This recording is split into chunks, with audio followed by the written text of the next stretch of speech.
Hello दोस्तों, नमस्कार। स्वागत है आप सभी का हमारे यूट्यूब चैनल पर। जैसा कि आप सभी को पता है, हम पॉलिटी के जो पीवाईक्यूज है, उनके क्वेश्चंस को सॉल्व कर रहे हैं, जिसमें कि हमने फंडामेंटल राइट्स, डीपीएसपी, इन सब से रिलेटेड जो भी क्वेश्चंस थे, गवर्नमेंट ऑफ इंडिया, उनसे रिलेटेड जो क्वेश्चंस थे, हमने सॉल्व कर लिए हैं। इसी सीरीज में फिर जो हमारे पास नेक्स्ट पार्ट आता है, वो है आज हमारे पास किसका? लेजिस्लेचर का। तो आज हम जो क्वेश्चन सॉल्व करने वाले हैं वो लेजिस्लेचर पे बेस्ड जितने भी हमारे क्वेश्चंस होंगे, विधायिका पर आधारित जितने भी हमारे क्वेश्चन है, उनको आज हम सॉल्व करने वाले हैं। तो आज आप बने रहिए हमारे साथ इस वीडियो में, और इसमें जो क्वेश्चन का लेवल है वो आपको देखकर पता लग जाएगा, और साथ ही आपको इस वीडियो को अच्छे से देखना है ताकि जो जो हम की पॉइंट्स यहाँ पे पकड़ेंगे उनसे आप अपना कॉन्सेप्ट बिल्डअप करें, जिससे कि जो 2026 में आने वाला यूपीएससी है या अदर स्टेट पीसीएस के जो एग्जाम है, उनको आप इजीली क्रैक कर सकें। तो चलिए शुरू करते हैं। जो आज का फर्स्ट क्वेश्चन है वो इस तरीके से है, कंसिडर दी फॉलोइंग स्टेटमेंट्स। तो पहला स्टेटमेंट क्या बोल रहा है? In India prisoners are managed by state governments with their own rules and regulations for day-to-day administration of prisons।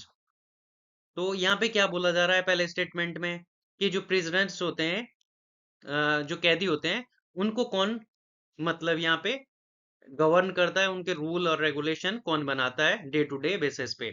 Statement to क्या कह रहा है? In India, prisoners are governed by the Prison Act 1894, which expressly kept the subject of prison in control of provincial government। तो आपको इन दोनों statement को पढ़कर बताना है which one of the following is correct respect in respect of the above statements. तो both correct है, और जो दूसरा है वो पहले की एक्सप्लेनेशन करता है। बोथ स्टेटमेंट करेक्ट है, जो सेकंड है वो फर्स्ट की एक्सप्लेनेशन नहीं करता है। स्टेटमेंट वन इज करेक्ट है but statement two is wrong है। स्टेटमेंट वन इज करेक्ट है but statement two is correct है, इनकरेक्ट है, सॉरी, स्टेटमेंट वन और स्टेटमेंट टू इज करेक्ट है। तो आपको बताना है कि इसमें से क्या करेक्ट आंसर है। तो चलिए पहले स्टेटमेंट को देखते हैं। In India prisons are managed by state government. Yes, India में जो प्रिजन है, जो कैदी होते हैं, उनको स्टेट गवर्नमेंट मैनेज करती है with their own rules and regulation. Day to day administration से रिलेटेड जो भी काम है ये स्टेट गवर्नमेंट करती है। और ये कहाँ पे मेंशन है? हमने पढ़ा था ना, सेवंथ शेड्यूल पढ़ा है, याद है आपको? सेवंथ शेड्यूल किससे रिलेटेड है? यहाँ पे डिस्ट्रीब्यूशन ऑफ पावर की बात की जाती है, जिसमें यूनियन लिस्ट, स्टेट लिस्ट और कॉन्करेंट लिस्ट की बात करते हैं। तो जो प्रिजनर से रिलेटेड मामले होते हैं, उनका रूल रेगुलेशन से रिलेटेड मामले होते हैं, ये स्टेट लिस्ट का सब्जेक्ट होता है। आप कहीं पे भी, जैसे आपने जेलों के बारे में सुना होगा, फॉर एग्जाम्पल तिहाड़ जेल के बारे में तो आप सभी ने सुना ही होगा, फेमस जेल है। तो जो ये तिहाड़ जेल है ना, ये किसके अंडर में आती है? ये दिल्ली सरकार के अंडर में आती है, दिल्ली गवर्नमेंट के कंट्रोल में है ये, ना कि ये भारत सरकार के। और हमको लगता है कि ये भारत सरकार के कंट्रोल में होगी, नहीं। तिहाड़ जेल जो है वो दिल्ली गवर्नमेंट की जेल है। तो जो जेल है या प्रिजनर है, उसमें उनसे रिलेटेड जो भी मामले हैं वो स्टेट गवर्नमेंट देखते हैं। स्टेटमेंट फर्स्ट करेक्ट है, ठीक।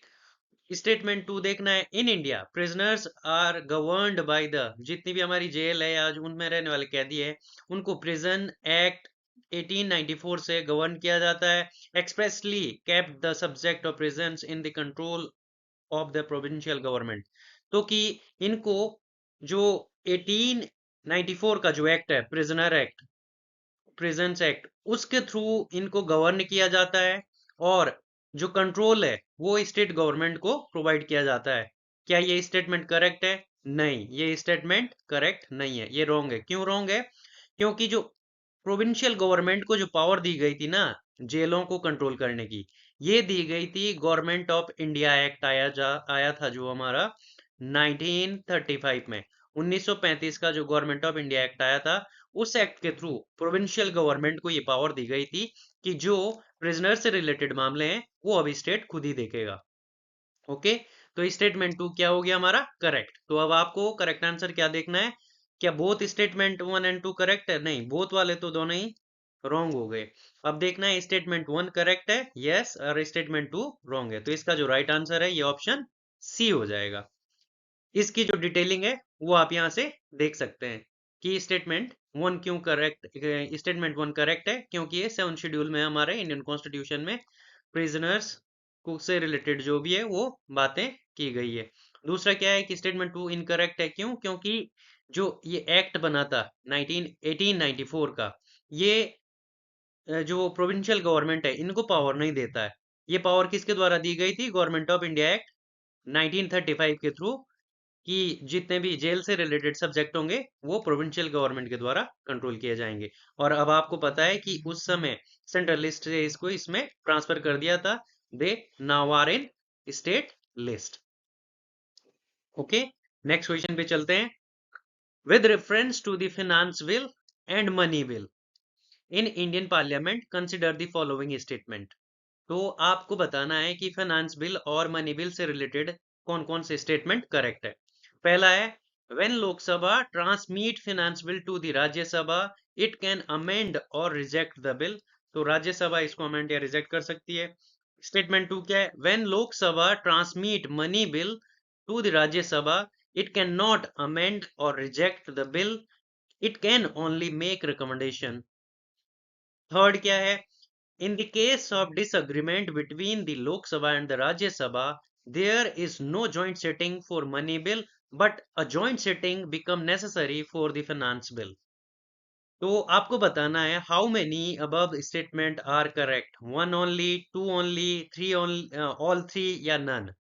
तो ये यूपीएससी के नए पैटर्न पे क्वेश्चन पूछे गए हैं कि जहां पे आपको तीनों ही स्टेटमेंटों की जानकारी अच्छे से होनी चाहिए, तभी जाके आप यहाँ पे आंसर मार्क कर सकते हैं। क्योंकि अभी तक हम एलिमिनेशन मेथड का भी यूज करते थे, बट अब यूपीएससी ने उसका भी तोड़ निकाल लिया है कि लो बेटा अब करो तुम एलिमिनेशन। तो यहाँ पे आपको हर एक स्टेटमेंट, जो स्टेटमेंट है उसको बारीकी से देखना है। तो पहला स्टेटमेंट क्या बोल रहा है? When the Lok Sabha transmit finance bill to the Rajya Sabha, it can amend or reject the bill। तो यहाँ पे जो फाइनेंस बिल है ना, ये दो फॉर्म के होते हैं। एक तो होता है ऑर्डिनरी बिल फॉर्म में, और एक होता है जो मोस्टली यूज किया जाता है, वो होता है कौन सा? मनी बिल टाइप में, जो मनी बिल टाइप का होता है। और ये आर्टिकल 1110 के थ्रू, जो इंडियन कॉन्स्टिट्यूशन का आर्टिकल 110 है जिसमें मनी बिल इंट्रोड्यूस है, सेम उसके ही जैसे प्रोविजन रखता है। तो अगर जो ये फाइनेंस बिल है ये आर्टिकल 110 के तहत मनी बिल जैसे ही प्रोविजन अपने आप में इंक्लूड करता है, तो राज्यसभा इसको अमेंड कर पाएगी? नहीं कर पाएगी। रिजेक्ट कर पाएगी? नहीं कर पाएगी। तो जो हमारा पहला स्टेटमेंट है वो क्या है? रॉन्ग है। ठीक, अंडरस्टैंड? दूसरा स्टेटमेंट क्या बोल रहा है? When the Lok Sabha transmits the money bill to the Rajya Sabha. तो अब जब मनी बिल राज्यसभा में जा रहा है तो राज्यसभा क्या कर सकते हैं? Can not amend the bill. Yes, Rajya Sabha को ये पावर ही नहीं है कि वो अमेंड कर सकें। Can not reject the bill, ये भी है कि वो रिजेक्ट नहीं कर सकती है बिल को। और it can only recommendations, make recommendations. Yes, it can only make recommendations related to money bill. Money bill के लिए यहाँ पे स्पेसिफिकली प्रोविजंस दिए गए हैं कॉन्स्टिट्यूशन में, बट फाइनेंस बिल यहाँ पे जो मनी बिल जैसा दिख रहा है उसके लिए सेम प्रोविजन है, तो ये आपस में सेम कर जाते हैं। इसलिए हमारा जो दूसरा स्टेटमेंट है वो क्या हो जाएगा? करेक्ट हो जाएगा।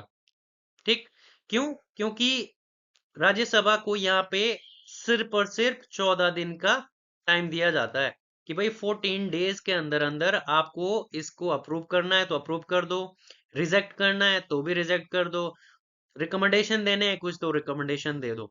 तो 14 डेज के अंदर अंदर ये काम कर सकते हैं। और जो ये रिकमेंडेशन राज्यसभा की तरफ से जाएंगे मनी बिल में, ये जो लोकसभा है उस पे बाइंडिंग भी नहीं है। जो लोकसभा है उसकी इच्छा है कि वो इन जो रिकमेंडेशंस भेजी गई है राज्यसभा से एक्सेप्ट करें या ना करें। ओके, तो स्टेटमेंट 2 करेक्ट है। थर्ड क्या है? In the case of disagreement between the Lok Sabha and the Rajya Sabha there is no joint sitting for money bill. इसके लिए तो स्पेसिफिकली बोल दिया है कि भाई मनी बिल के लिए कोई जॉइंट सिटिंग नहीं होती है, but a joint sitting become necessary for the finance bill. तो यहाँ पे आपको पहले ही बताया है कि अगर ये बिल मनी बिल की तरह ट्रीट हो रहा है तो क्या इसकी जॉइंट सिटिंग की जरूरत होगी? नहीं, जॉइंट सिटिंग इसकी भी नहीं हो सकती फिर। तो इसका जो करेक्ट आंसर होगा वो क्या होगा? Only one, one only. इसमें से सिर्फ एक स्टेटमेंट करेक्ट है तो तीसरा स्टेटमेंट भी रॉन्ग है। क्यों रॉन्ग है? क्योंकि जो फाइनेंस बिल है उस पे जॉइंट सिटिंग का प्रोविजन नहीं हो सकता है अगर वो मनी बिल से रिलेटेड प्रोविजन दिखा रहा है। तो इसलिए हमारा जो करेक्ट आंसर है ये हो जाएगा option A. Only one correct है इनमें से, और ओनली वन कौन सा करेक्ट है? दूसरा वाला करेक्ट है। ठीक। यहाँ पे ये ऑप्शन में कंफ्यूज मत कर लेना कि ओनली वंस का मतलब है ये ओनली वन पहला नंबर वाला, नहीं। ओनली वन का मतलब है इन तीनों में से सिर्फ एक स्टेटमेंट करेक्ट है, और टू ओनली का मतलब है कि इन तीनों स्टेटमेंट से सिर्फ दो स्टेटमेंट करेक्ट है, और ऑल थ्री का मतलब है कि तीनों स्टेटमेंट करेक्ट है, और नन का मतलब तो आपको पता ही है। बाकी डिटेलिंग आप यहाँ से देख सकते हैं कि जो फाइनेंस बिल होता है, अगर इसको इफेक्ट दिया जाता है फाइनेंशियल प्रोपोजल को गवर्नमेंट ऑफ इंडिया के द्वारा, जब बजट पास किया जाता है तो उसके बाद जो फाइनेंस बिल है उसको इंट्रोड्यूस किया जाता है। तो भाई सीधी सी बात है, अगर बजट पास नहीं होगा तो फिर सरकार गिरने जाएगी। तो बजट पास करने वाला जो बिल होता है, फाइनेंस बिल होता है, उसको पास करना मैंडेटरी होता है। मींस राज्यसभा जो है उसका कोई यहाँ पे रोल नहीं रहता है। बजट के जो भी बजट से रिलेटेड प्रोविजन है, राज्यसभा का वहां पे कोई रोल नहीं है। तो जो फाइनेंस बिल जब राज्यसभा में जाएगा उसका भी कोई रोल नहीं रहेगा उसमें। इसी प्रकार से जो आर्टिकल 110 है ये आपको पता ही है, मनी बिल से रिलेटेड है, और राज्यसभा को सिर्फ रिकमेंडेशन करने का अधिकार है, और वो रिकमेंडेशन भी लागू नहीं होती है किस पे? लोकसभा पे, वो माने ना माने, लोकसभा की इच्छा है। दूसरा स्टेटमेंट जैसे हमने बोल लिया है कि ये करेक्ट था, क्योंकि मनी बिल जो है वो 14 डेज के अंदर अंदर राज्यसभा को रिटर्न करना होता है, विद रिकमेंडेशन जो भी उनको करना है कर सकते हैं, और राज्यसभा इसको ना रिजेक्ट कर सकती है और ना ही रिटर्न कर सकती है, ठीक है। और तीसरा क्या है कि finance bill is a money bill under article 110, so there is no provision for joint sitting of the two house under article 108। तो जॉइंट सिटिंग का तो फाइनेंस बिल में कोई, फाइनेंस बिल का भी कोई लेना देना नहीं आता है। क्यों? क्योंकि हमने बोला है कि बजट से रिलेटेड जो भी प्रोविजन है वो फाइनेंस बिल के थ्रू पास कराए जाते हैं, तो इसका जॉइंट सिटिंग का कोई लेना देना इसमें भी नहीं है। नेक्स्ट क्वेश्चन देखते हैं। Consider the following statements. पहला क्या है? अ bill amending the constitution require prior recommendation of president of India. तो आपको बताना है कि अगर कोई बिल अमेंड करता है कॉन्स्टिट्यूशन को तो उस केस में प्रेसिडेंट की प्रायर रिकमेंडेशन की जरूरत होती है। दूसरा स्टेटमेंट है, when a constitution amendment bill is presented to the president of India, it is obligatory for the president of India to give his her assent. तीसरा स्टेटमेंट क्या है? A constitution amendment bill must be passed by both the house, both the Lok Sabha and the Rajya Sabha by special majority, and there is no provision for joint sitting। तो आपको बताना है which of the above given statement are correct। 1 and 2, 2 and 3, 1 3, 1 2 3, आपको बताना है कौन से correct है। तो पहले स्टेटमेंट की रीचेकिंग करते हैं। A bill amending the constitution require a prior recommendation of the president। Is it so? नहीं, यहाँ पे प्रेसिडेंट की प्रायर रिकमेंडेशन की जरूरत नहीं होती है। प्रेसिडेंट की जो प्रायर रिकमेंडेशन है वो कहाँ पे लगती है? मनी बिल में। अगर मनी बिल इंट्रोड्यूस करना है तो आपको प्रायर रिकमेंडेशन देना होता है, प्रेसिडेंट का लेना होता है, तब जाके मनी बिल इंट्रोड्यूस होता है। ठीक। तो इस केस में कॉन्स्टिट्यूशनल अमेंडमेंट एक्ट में तो कोई लेना देना नहीं है, तो पहला स्टेटमेंट रॉन्ग। यहाँ से आप सीधा आंसर पे पहुंच सकते हो। अब देखो एलिमिनेशन मेथड से, वन यहाँ पे गया, वन यहाँ पे भी गया, और ये वन यहाँ से भी गया। The answer will be B, 2 and 3। अब इसको चेक करो ना करो आपकी इच्छा है, क्योंकि आपने पहला स्टेटमेंट अच्छे से पकड़ लिया तो एलिमिनेशन से हमारा आंसर निकल गया। फिर सेकंड स्टेटमेंट क्यों करेक्ट है? When a constitution amendment bill is presented to the president of India, it is obligatory for the president of India to give his her assent. Yes, ये obligatory कर दिया था जब 24th कॉन्स्टिट्यूशनल अमेंडमेंट एक्ट जो हुआ था हमारे संविधान का, 1967 में हुआ था शायद। तो उसके बाद से जो प्रेसिडेंट ऑफ इंडिया है उसको ये ऑब्लिगेटरी कर दिया था कि अगर कॉन्स्टिट्यूशनल अमेंडमेंट बिल है तो उस केस में आपको अपनी असेंट देनी ही देनी होगी अगर वो लोकसभा एंड राज्यसभा ने पास कर दिया है। अगर इन दोनों ने पास कर दिया है तो प्रेसिडेंट को भी ये एक्ट जो है पास करना है। ये जो भी बिल होगा पास करना है। इसको ना तो वो रिटर्न कर सकते हैं वापसी और ना ही वो इसको होल्ड कर सकते हैं। तो प्रेसिडेंट की एसेंट इस पे फिर कंपलसरी कर दी गई। तीसरा स्टेटमेंट क्यों करेक्ट है?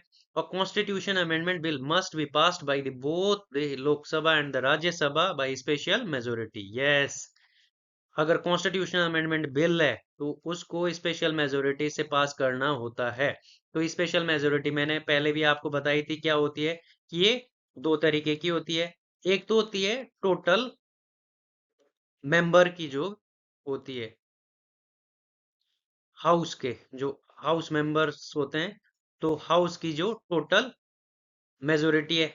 मतलब अगर हमारे जो यहाँ पे 50% मान लो 50+1% इतनी मेजोरिटी होनी चाहिए। जैसे हमारे लोकसभा में कितने चार 545 सीटिंग है ना। 445 की सीटिंग है। तो इसका आधा मतलब 273+1 इतने आपके पास होने चाहिए। तब जाके आपका जो बिल है वो पास होगा कॉन्स्टिट्यूशनल अमेंडमेंट बिल। ठीक है, पहली कंडीशन है ये। और दूसरे क्या है स्पेशल मेजोरिटी की दूसरी कौन सी होनी चाहिए?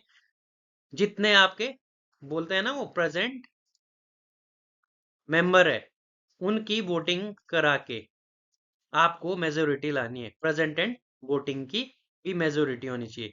मतलब जितने उस दिन सदन में उपस्थित लोग हैं एमपीज है उन सब का मेजोरिटी भी उस दिन होनी चाहिए। तो दोनों ही मेजोरिटी मैच करें। और ये जो कंडीशन है ये दोनों ही हाउस के लिए इक्वली लागू होती है, वो चाहे राज्यसभा हो लोकसभा हो। ओके, बाकी फर्दर डिटेलिंग आप यहाँ से देख सकते हैं। स्टेटमेंट वन क्यों इनकरेक्ट है? The bill can be introduced इधर by minister or by a private member and does not require prior recommendation या prior permission of president। तो अगर कॉन्स्टिट्यूशनल अमेंडमेंट बिल है उसको मिनिस्टर भी ला सकते हैं और प्राइवेट मेंबर भी ला सकता है। ठीक, बाकी यहाँ पे प्राइम जो प्रेसिडेंट है उनकी प्रायर रिकमेंडेशन की जरूरत नहीं रहती है। स्टेटमेंट टू क्यों करेक्ट इज क्यों करेक्ट है?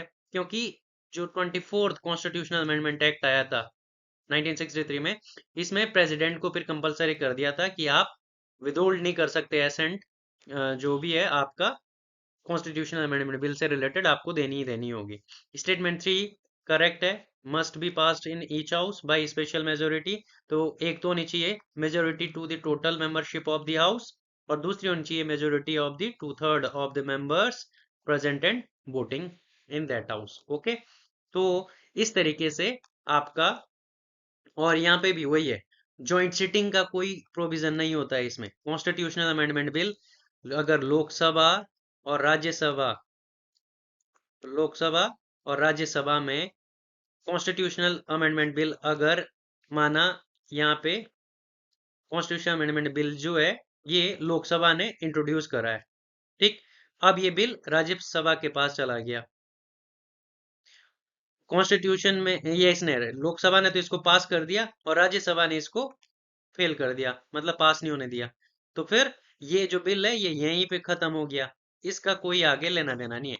सेम दूसरी कंडीशन क्या है कि माना ये कॉन्स्टिट्यूशन अमेंडमेंट जो बिल है ये राज्यसभा ने इंट्रोड्यूस करा, अब ये लोकसभा में जाएगा और लोकसभा ने माना इस बिल को कैंसिल कर दिया, तो फिर ये बिल आगे नहीं जाएगा, अब खत्म हो गया यहीं पे, प्रेसिडेंट के पास जाएगा ही नहीं है।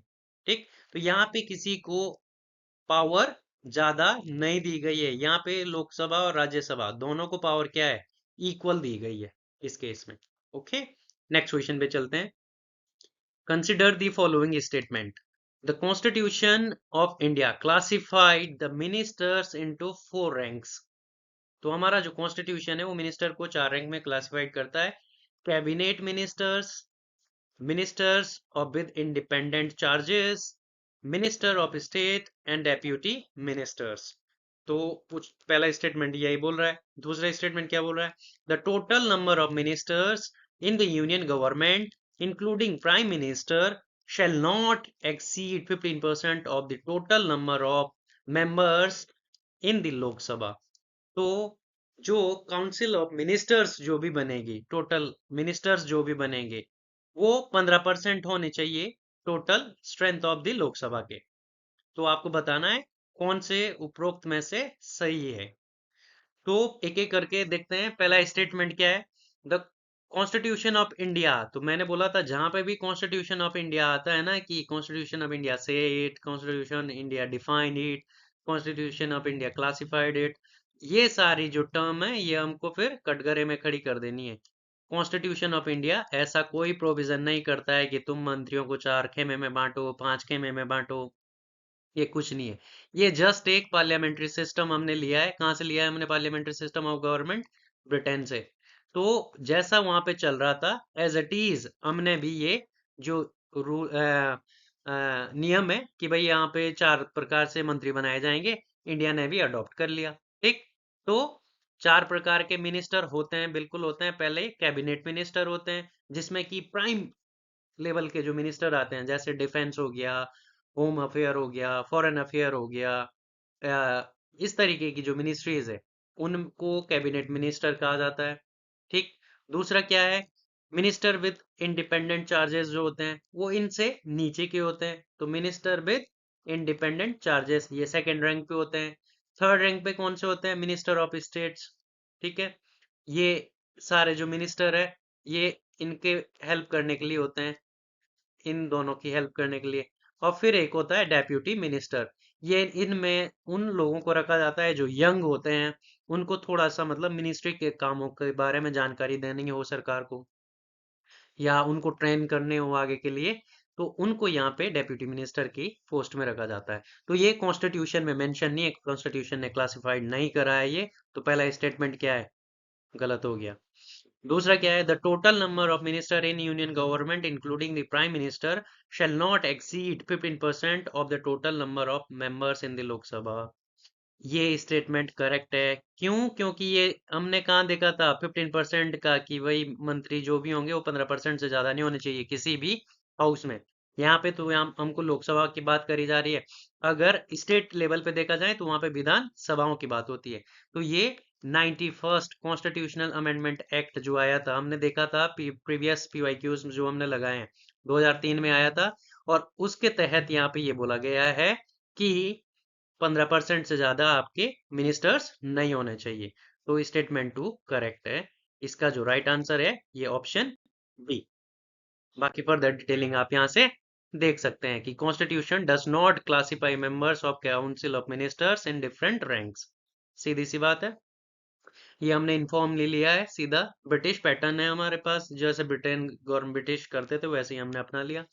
और 91st कॉन्स्टिट्यूशन अमेंडमेंट बोलता है कि 15% से ज्यादा आपके मिनिस्टर्स का स्ट्रेंथ नहीं होना चाहिए। नेक्स्ट क्वेश्चन क्या है? Which of the following is our exclusive power of Lok Sabha.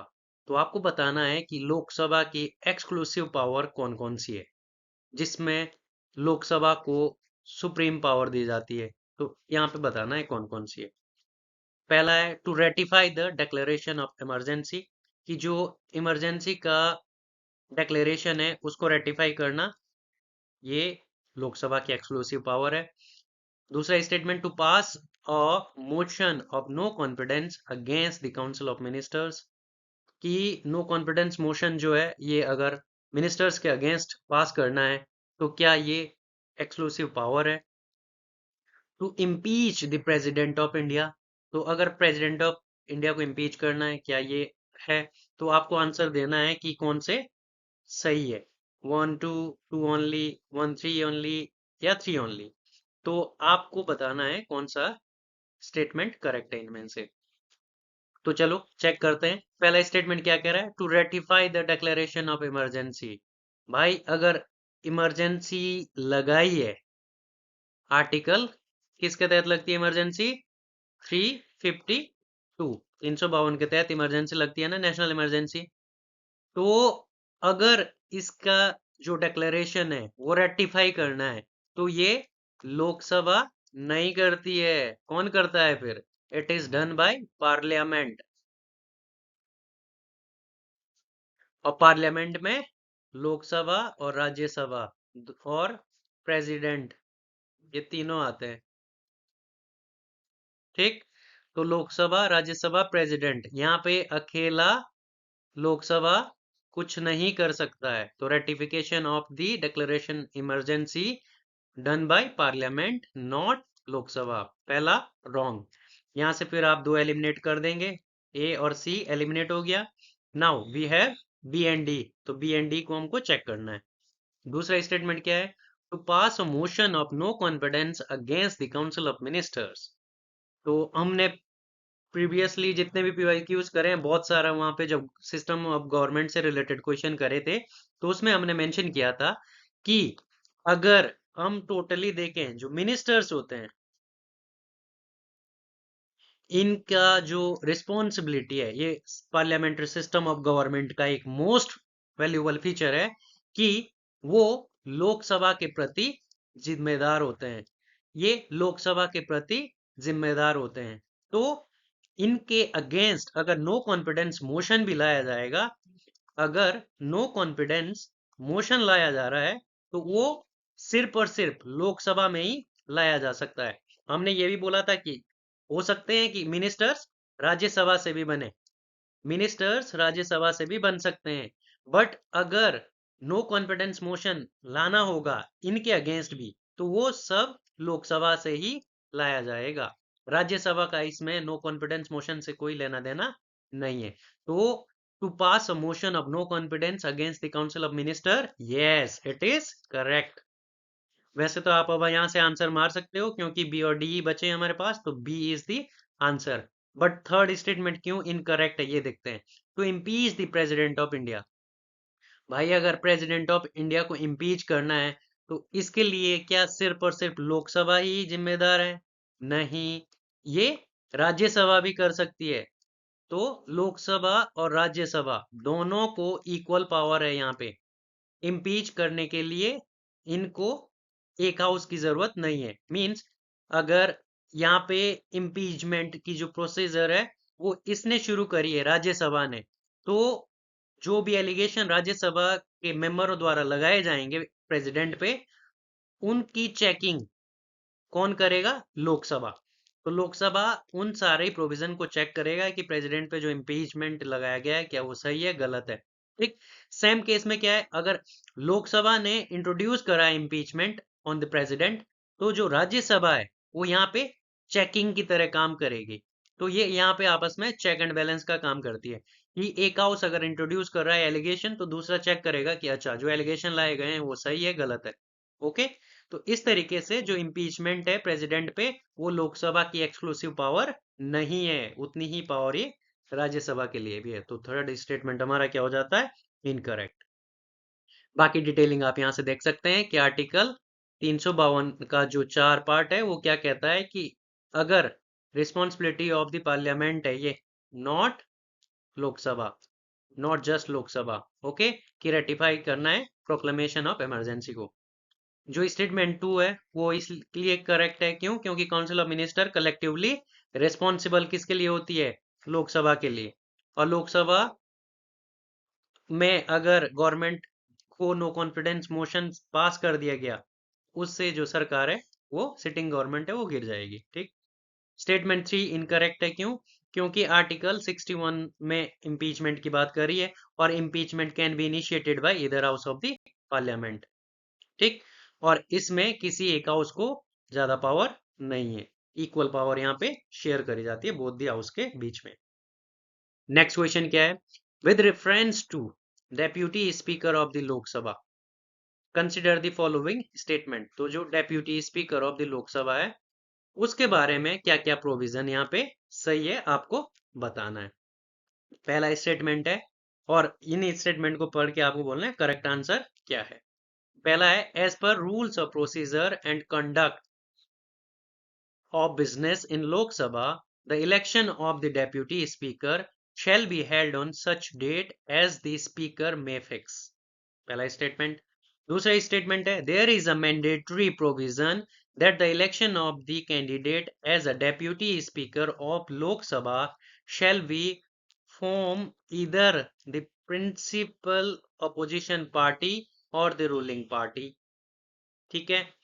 Third statement क्या बोल रहा है the deputy speaker has the same power as of speaker when presiding over the sitting of house and no appeal lies against his rulings.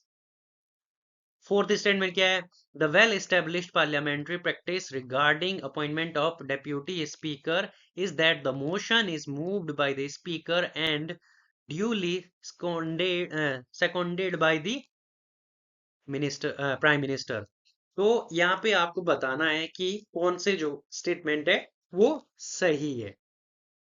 तो पहला statement को check करते हैं As per the rules of procedure and conduct of business in Lok Sabha, the election of the deputy speaker shall be held on such date as the speaker may fixed.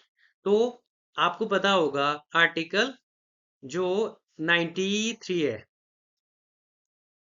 I may be right in this case, तो article 93 में जो लोकसभा के speaker है,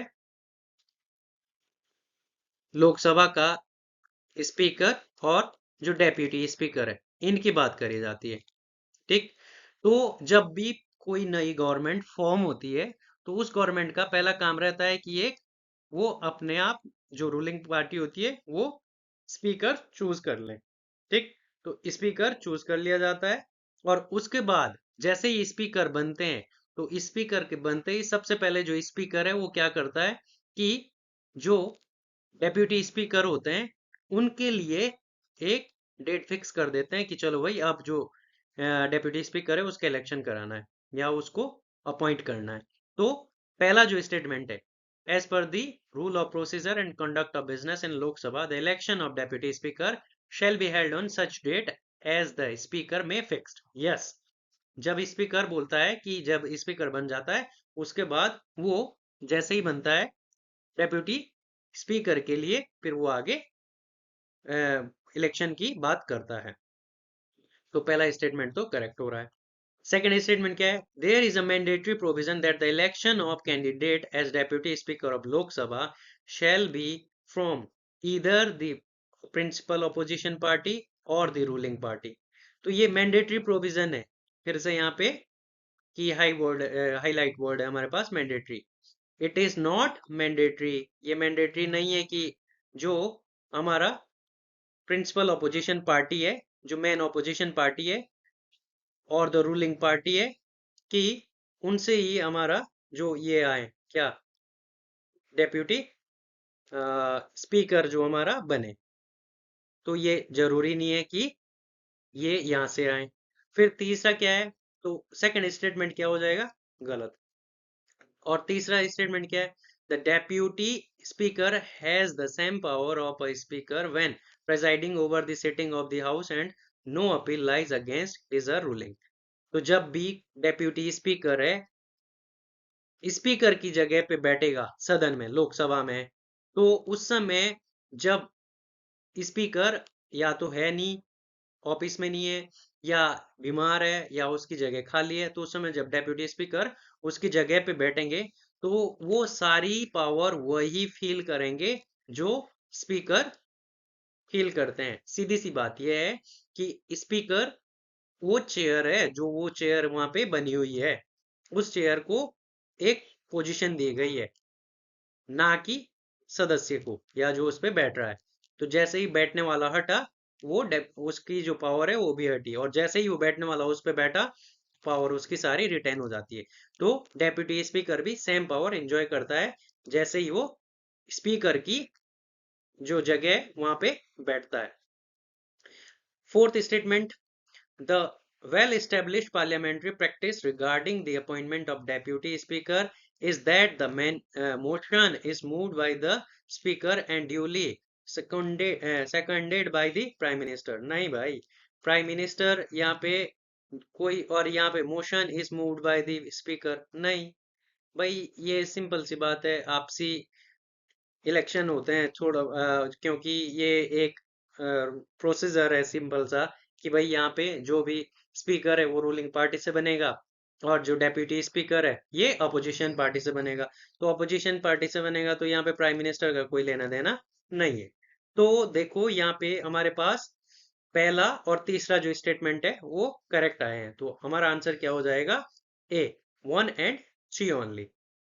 ठीक, बाकी यहाँ से भी हम पहुंच सकते थे, जैसे एलिमिनेशन। 2 यहाँ पे दिया हुआ है, 2 रॉन्ग हमने पहले ही कर दिया था, तो 2 यहाँ पे रॉन्ग है, 2 यहाँ पे रॉन्ग है। इस तरीके से भी हम आंसर पे रीच कर सकते हैं। 4 भी रॉन्ग है। तो इसकी जो डिटेलिंग है वो आप यहाँ से देख सकते हैं कि आर्टिकल 93 हमारा प्रोवाइड करता है स्पीकर और डेप्यूटी स्पीकर के बारे में, ऑफिस और उनके रेगुलेटेड जो भी प्रोविजन है उससे related, parliamentary traditions and convention. तो ऑफिस आर रेगुलेटेड, जो भी ऑफिस इनके हैं स्पीकर और डेप्यूटी स्पीकर के जो ऑफिस है ये कॉन्स्टिट्यूशनल प्रोविजन से रेगुलेट होते हैं, पार्लियामेंट्री ट्रेडिशन से रेगुलेट होते हैं और कन्वेंशन से, एंड साथ ही रूल ऑफ प्रोसीजर से भी एंड कंडक्ट ऑफ बिजनेस से भी जो है इनके जो ऑफिस है वो रेगुलेट होते हैं। तो स्टेटमेंट 1 करेक्ट है, क्योंकि deputy speaker is elected by the Lok Sabha from among the members right after the election of speaker has been taken. तो जैसे स्पीकर का इलेक्शन हो जाता है उसके बाद चुना जाता है।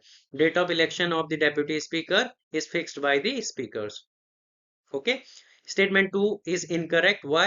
Because deputy speaker being from the principal opposition party is a parliamentary convention, not mandatory.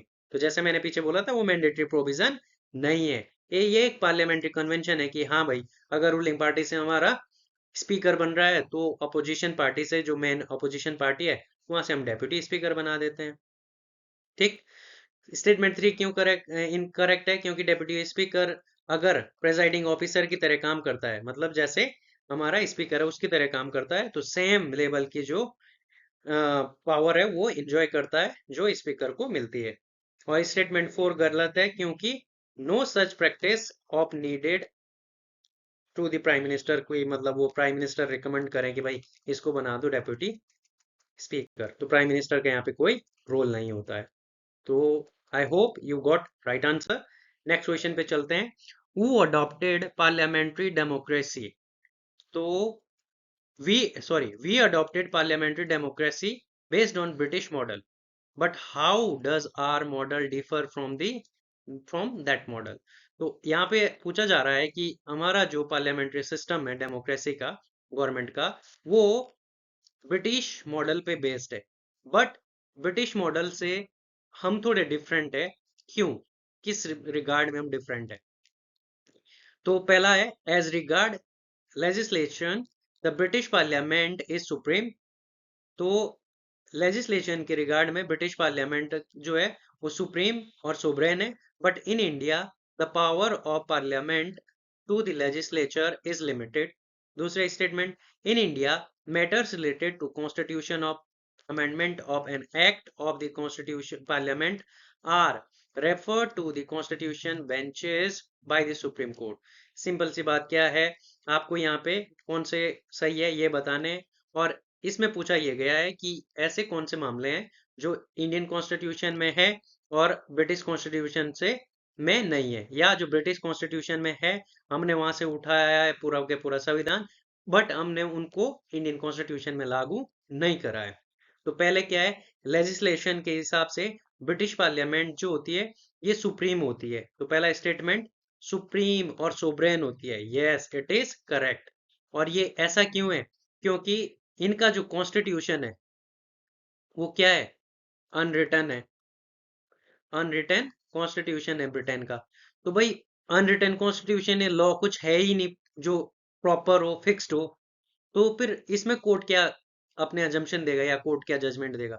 यहाँ पे तो फिर जो पार्लियामेंट है वही फिर अगर कोई रूल है, लॉ है जो कुछ फंडामेंटल राइट्स है किसी का भी हनन अगर कर रहा है, तो उनको फिर से दोबारा पार्लियामेंट के ही द्वारा लॉ लाया जाएगा, और जो भी ये रेगुलेशन रूल है, लॉ है जो फंडामेंटल राइट्स को ब्रीच कर रहा है उनको हटाया जाएगा।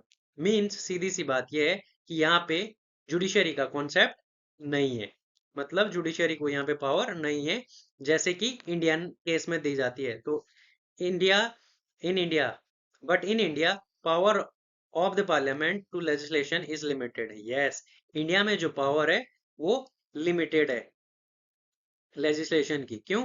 क्योंकि इस पे चेक एंड बैलेंस का काम लगाया जाता है। Check and balance by the constitution put check and balance with the supreme court. ये आपको पता ही है ना। तो सुप्रीम कोर्ट से मेरा मतलब है जुडिशरी। तो यहाँ पे इंडिया में जुडिशरी अगर कोई लॉ पार्लियामेंट ऐसे पास करती है जो कि फंडामेंटल राइट को ब्रीच करती है, तो जुडिशरी उसको अपने कंसिडर में ले लेती है। तो पहला स्टेटमेंट क्या है? करेक्ट है। As regard legislation British parliament is supreme और sovereign, but in India the power of parliament to legislature is limited. Yes, it is correct. दूसरा क्या है? In India matters related to the constitution of the amendment of an act of parliament are referred to the constitutional benches by the supreme court. Yes, it is also correct. India में मैंने जैसे बोला है कि अगर constitutional amendment act है उससे कोई फंडामेंटल राइट्स है या जो भी हमारे ब्रीच हो रहे हैं, राइट अगर ब्रीच हो रहे हैं या बेसिक स्ट्रक्चर जो है उसको खतरा पहुंच रहा है, तो वहां पे सुप्रीम कोर्ट कॉन्स्टिट्यूशनल बेंच बना देता है ताकि उस मामले की सुनवाई की जा सके। तो जो कॉन्स्टिट्यूशनल बेंच है ये कॉन्स्टिट्यूशन के आर्टिकल 145 के थ्रू सुप्रीम कोर्ट बनाता है और इसमें मिनिमम 5 जजेस का होना जरूरी है, तभी जाके उसको कॉन्स्टिट्यूशनल बेंच बोला जाता है। तो यहाँ पे जो दोनों ही स्टेटमेंट क्या है? करेक्ट है। तो इसका राइट आंसर सी होगा।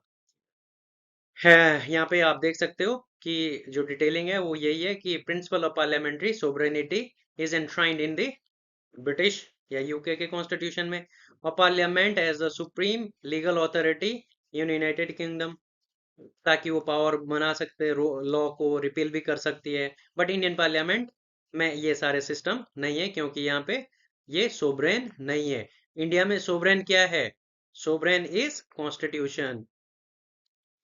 इंडिया में कॉन्स्टिट्यूशन सोवरेन है, पार्लियामेंट सोवरेन नहीं है। स्टेटमेंट टू करेक्ट है क्योंकि सुप्रीम कोर्ट जो है इंडिया का वो केसेस इन्वॉल्व कर लेता है अगर कॉन्स्टिट्यूशनलिटी और parliamentary act include constitutional amendment act consisting constitutional bench को रेफर कर देते हैं अंडर आर्टिकल 145। ओके, और 5 जज का जो कॉन्स्टिट्यूशनल बेंच है वो बनता है। नेक्स्ट क्वेश्चन पे चलते हैं। The Rajya Sabha has equal power with Lok Sabha in. तो यहाँ पे आपको बताना है कि जो राज्यसभा है उसको इक्वल पावर है लोकसभा के किन किन मैटर्स में। राज्यसभा और लोकसभा एक ही इक्वल पलड़े पे तोले जाते हैं। तो पहला है the matter of creating new all India services, B है amending the constitution, C the removal of the government, D making cut motions.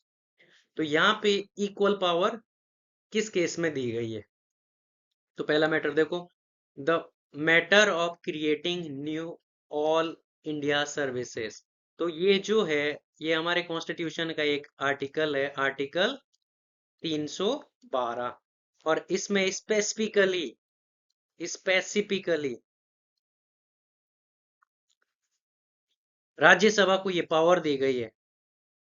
Rajya Sabha को पावर है कि अगर उसको लगता है कि इंडियन कॉन्टेक्स्ट में ऑल इंडिया सर्विसेज कुछ जोड़ने की जरूरत है तो यहाँ पे राज्यसभा रिकमेंडेशन डाल सकती है on the behalf of states. क्यों?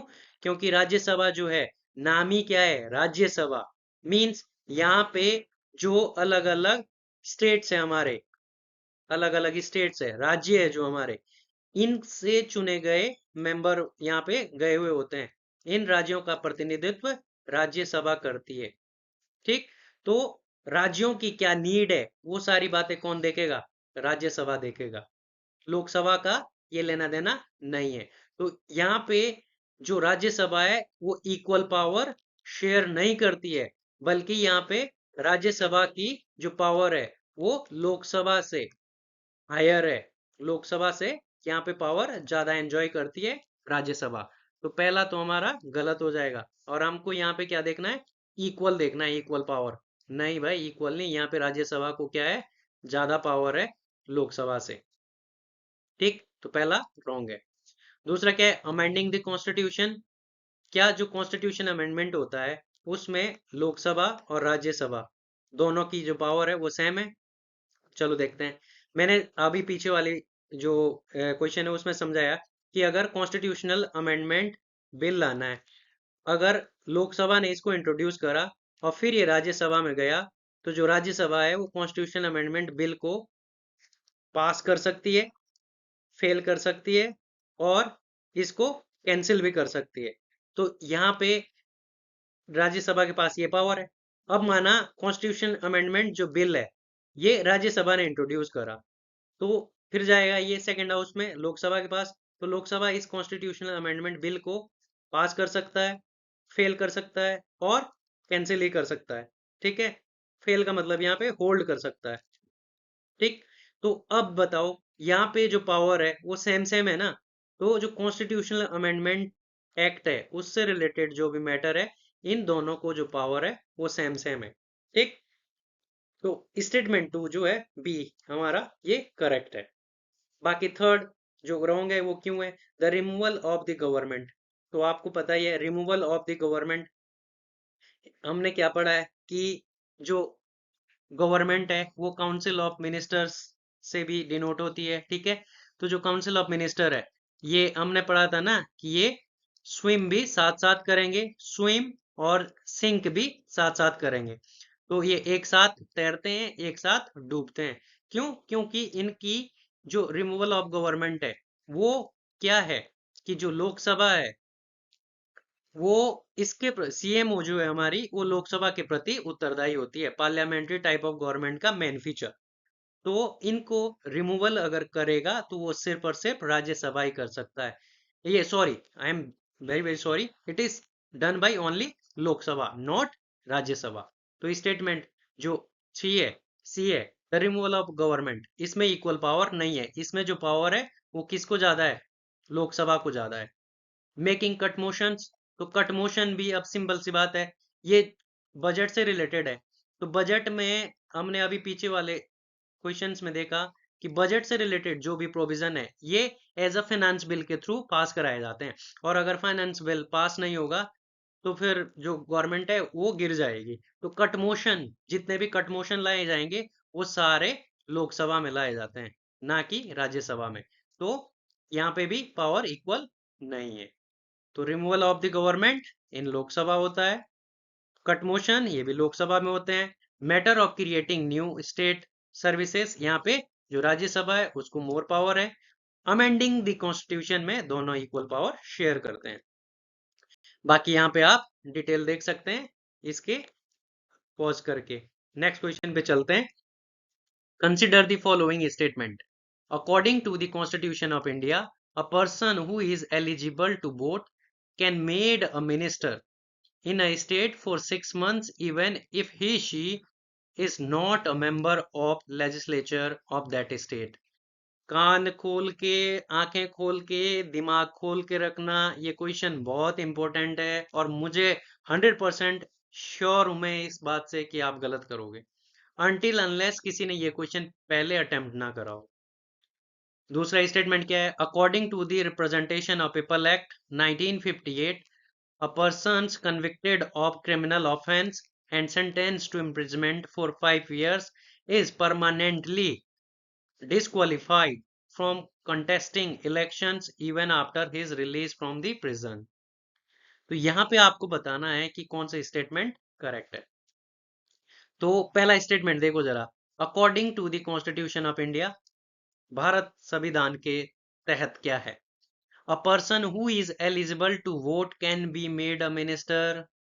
क्या ये लाइन देखो, eligible for vote can be made a minister, यहीं से ये लाइन कैच करनी थी। और यहीं से मैंने बोला था कि इम्पॉसिबल है ये क्वेश्चन अगर आपने यहाँ पे ये कैच नहीं करा। क्यों? क्योंकि eligibility for vote is 18 years. अगर आपको मिनिस्टर बनना, अगर आपको वोट देना है तो आप कितने साल के होने चाहिए, 18 साल के बाद आप वोट दे सकते हैं, बिल्कुल दे सकते हैं। But made a minister, minister कब बनेंगे, मिनिस्टर बनने के लिए मिनिमम एलिजिबिलिटी क्या है कि आप किसी जो हाउस है वो मतलब यहाँ पे स्टेट की बात करी जा रही है, तो विधान परिषद है और विधानसभा है। तो विधान परिषद तो और भी बड़ा सदन होता है, यहाँ तो 30 साल का टाइम चाहिए होता है। बट विधानसभा में अगर आपको जाना है तो आपकी उम्र कितनी होनी चाहिए? 25 ईयर्स। तो भाई साहब यहीं से इसने यूपीएससी ने खेला खेला है हमारे साथ, कि ये बोल रहा है कि जो वोट की जो एज है वो तो आपकी 18 साल है, और उसको हम मिनिस्टर भी बना सकते हैं, जबकि मिनिस्टर बनने के लिए आपकी जो एज है वो 25 साल होनी चाहिए। बाकी सारा स्टेटमेंट सही है। तो पहला जो स्टेटमेंट है वो गलत हो जाएगा। क्यों? According to the constitution of India, person who is eligible to vote, वो 18 साल का है, can be made minister in a state for 6 months. भाई मिनिस्टर बनने के लिए वो 25 साल का होना चाहिए, तभी जाके वो मिनिस्टर बन सकता है। Even if he she not a member of the legislature of the state. बाकी सब सही है। तो यहाँ पे अगर सीधी सी बात मैं बोलूं कि ये हमारे पास वोटर का एक वेन डायग्राम है, तो इसमें जो हमारे वोटर है, ये सारे वोटर आ रहे हैं, वोटर्स। अब इन सभी वोटर्स को क्या मिनिस्टर बनाया जा सकता है? नहीं। But some of the voters can be ministers. कैसे? क्योंकि हो सकता है बहुत सारे 18 से 24 साल के हो, और कुछ ऐसे हो जो 25 साल के हो। तो मिनिस्टर किनको बनाया जाएगा? जो 25 साल या उससे ऊपर के हैं। तो उससे ऊपर के जितने भी हमारे पास वोटर्स है, उनको किसी को भी मिनिस्टर बनाया जा सकता है। बट मिनिमम एज मिनिस्टर बनने के लिए 25 साल तो होनी ही चाहिए। दूसरा क्या है? According to the representation of peoples act 1951। तो जो representation of people ROP act जो आता है हमारा 1951 का, person convicted of a criminal offence and sentence to imprisonment for 5 years। No बाबा नो, यहाँ पे 5 साल का प्रोविजन नहीं है। It is for 2 years। अगर 2 साल भी आप जेल में रह गए क्रिमिनल चार्जेस में, तो आपको डिस्क्वालिफाइड कर दिया जाएगा contesting for the election even after his release from the prison. तो स्टेटमेंट ट्रू, जो टू है वो रॉन्ग है। तो यहाँ पे करेक्ट आंसर क्या हो जाएगा? वो क्या? Neither one nor two, D. ठीक है। तो इस तरीके से ये हमारा राइट आंसर डी है। बाकी यहाँ पे आप देख सकते हैं कि वोटिंग की जो एज होती है वो 18 साल है, और पर्सन एमएलए अगर बनना है तो ओनली 25 साल का एज होना चाहिए आपका। Not every person who is eligible for vote can be made a minister in a state unless he is often the age of specified. ठीक है। स्टेटमेंट टू इनकरेक्ट है। क्यों?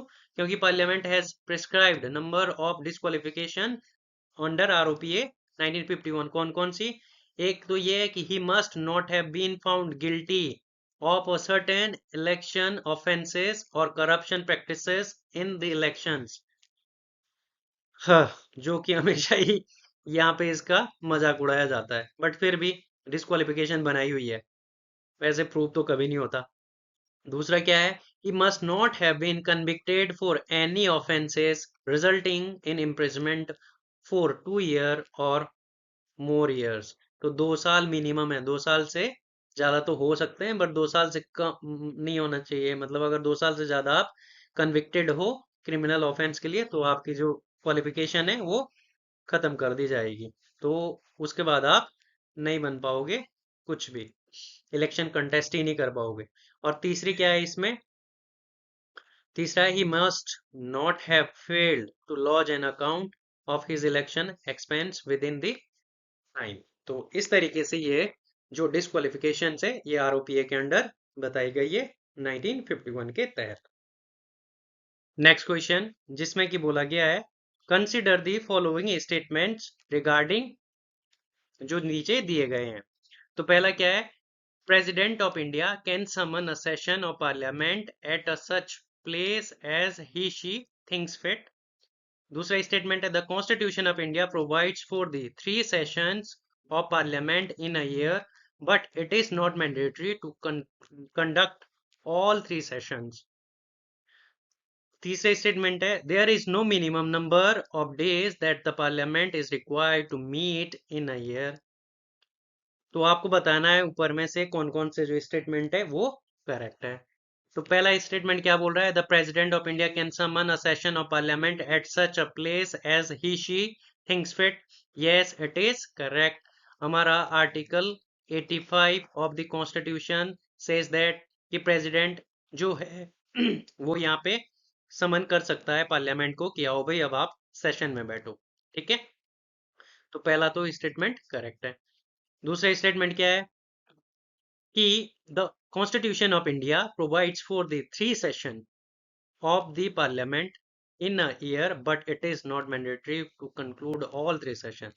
तो यहाँ पे की पॉइंट क्या है, द कॉन्स्टिट्यूशन ऑफ इंडिया, हमने बोला है ना कि कॉन्स्टिट्यूशन ऑफ इंडिया डिफाइन करता है, प्रोवाइड करता है या कुछ भी बोलता है तो वो नहीं बोलता है constitution of India is silent. मतलब मजाक कर रहा हूँ, बट ये हमको यहाँ पे की पॉइंट्स देखने होते हैं कि कॉन्स्टिट्यूशन ऑफ इंडिया प्रोवाइड्स। तो ये चीजें बहुत रेयरली होती है जब कॉन्स्टिट्यूशन ऑफ इंडिया कुछ बोलता है। फॉर 3 सेशन नहीं बोलता है भाई, कॉन्स्टिट्यूशन ऑफ इंडिया 3 सेशन के लिए नहीं बोलता है। हाँ, 3 सेशंस होते हैं। वो 3 सेशन कौन कौन से होते हैं? जो 3 सेशन होते हैं वो ये इस तरीके से, पहला तो होता है हमारा बजट सेशन जो अभी आने ही वाला है और ये फरवरी से मई तक चलता है। ठीक, और दूसरा होता है हमारे पास मॉनसून सेशन। तो मॉनसून जो सेशन है, नाम ही मॉनसून है, तो ये आपका जुलाई अगस्त में चलता है, बारिश के टाइम पे। और तीसरा होता है विंटर सेशन। तो जो विंटर सेशन है ये हमारा नवंबर दिसंबर में होता है। तो ये इसलिए कॉन्स्टिट्यूशन में नहीं है, कॉन्स्टिट्यूशन में क्योंकि इनका जो लेना देना है वो पार्लियामेंट्री सिस्टम ऑफ गवर्नमेंट से है।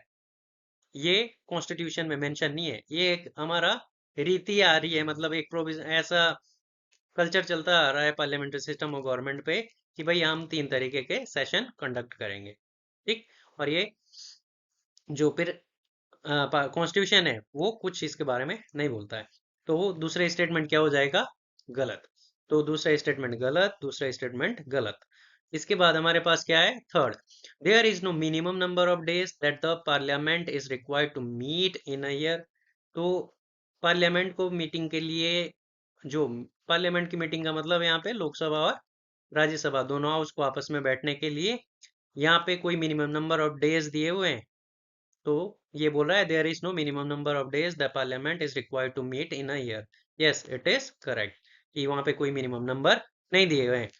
ऐसे आइडियली यहाँ पे 6 मंथ्स का टाइम होता है कि 6 मंथ से ज्यादा टाइम नहीं होना चाहिए पार्लियामेंट के 2 सेशन के बीच में, उससे पहले पहले मिलना है। बट ये कॉन्स्टिट्यूशन नहीं बोलता है, मिनिमम नंबर ऑफ डेज नहीं दिए गए हैं। तो which of the above is are correct? Option C, 1 and 3 are the correct answer. बाकी डिटेलिंग आप यहाँ से देख सकते हैं कि article 85 of the Indian constitution summon करता है सेशन को, प्रेसिडेंट जो है जैसे उनको ठीक लगता है वो बुला सकते हैं। स्टेटमेंट 2 इनकरेक्ट है। यूजुअली 3 सेशन होते हैं, बाय कन्वेंशन होते हैं। It is by convention and not by constitution. Parliament meet 3 times in a year. तो जैसे मैंने बोला है, बजट सेशन, मॉनसून और विंटर सेशन, 3 सेशन होते हैं। और तीसरा क्या है जो कि करेक्ट है, the constitution does not specify when or for how many days parliament should meet. ठीक है, तो ये नहीं बोलता है। Article 85 only requires that there should not be a gap of more than 6 months between 2 session of parliament। तो article 85 हमारा ये बोलता है खाली कि 6 महीने से ज्यादा का जो टाइम है वो 2 सेशन के बीच में नहीं होना चाहिए पार्लियामेंट के। बाकी मिनिमम डेज में कितना है वो सारा मेंशन नहीं करा गया है। तो ये था हमारा आज का जो क्वेश्चन। इसके बाद लास्ट क्वेश्चन है ये मैं आपको दे रहा हूं, आपको करना है। ये सारे ही PYQs है, तो आपको बताना है, कमेंट सेक्शन में इसका आंसर करना है कि जो टर्म लोकसभा है, the term Lok Sabha, term of Lok Sabha, तो उसको कितना बढ़ाया जा सकता है एक इसमें। तो क्वेश्चन ये है कि the term of Lok Sabha can not be extend under any circumstances, कि जो लोकसभा की टर्म है वो आगे बढ़ा ही नहीं सकते हैं। ऑप्शन बी है can be extended by 6 months at a time. Option C है can be extended by 1 year at a time during the proclamation of emergency. और ऑप्शन डी है can be extended for 2 years at a time during the proclamation of emergency. तो आपको बताना है कि जो parliament है उसकी जो टर्म है वो कितनी बढ़ाई जा सकती है या नहीं बढ़ाई जा सकती है। तो इसका जो आंसर है वो आप मुझे कमेंट सेक्शन में दोगे और मैं आपसे आशा करता हूँ कि आप रिस्पॉन्स करोगे, अन्यथा फिर वीडियो देखने का कोई फायदा नहीं है। आप इसका आंसर अगर नहीं जानते हो तो देख के आंसर करो, बट आप इस क्वेश्चन को अटेम्प्ट अपने लेवल पे खुद करो। ठीक है, तो आई होप आप सभी को ये जो सेशन है ये अट्रैक्टिव लग रहा होगा। और इसी के साथ इस वीडियो में बने रहने के लिए आप सभी का धन्यवाद। मिलते हैं आप सबसे अगले वीडियो में, तब तक के लिए हमें दीजिए इजाजत। जय हिंद, जय भारत।